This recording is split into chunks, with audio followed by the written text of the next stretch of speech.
It's okay. So now, as you can see on my screen, US President Donald Trump ordered US Navy to escort oil tanker through the Strait of Hormuz, if necessary, to ensure the free flow of energy.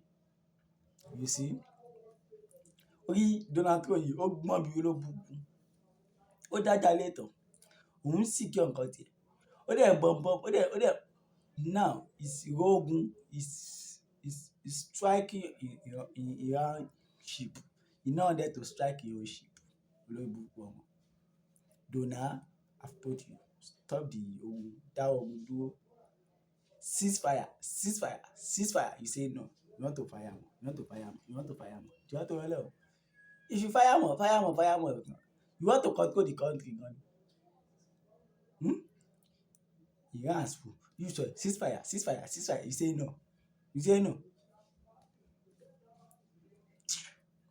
And you now have missile again. Missile kò pọ̀ mọ́. The missile you have, it not plenty again.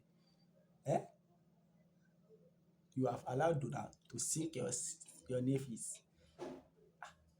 Oga, what 200 years war lẹ́ ń jà káàkiri wèrè ní méjì. Now, ẹ̀yin wèrè méjì lẹ yẹ kí epo àti gáàsì yìí wọ́n ní Nàìjíríà. Why now?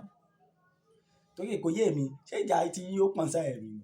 Àbí àgbà tó lọ́fà? Wo this next voting like this, a gbọ́dọ̀ vote èèyàn tó máa gbà wá lọ́wọ́ gba àwọn unnecessary expenses yìí o.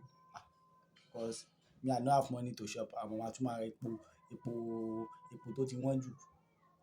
Transport will cost now. Everything will cost again.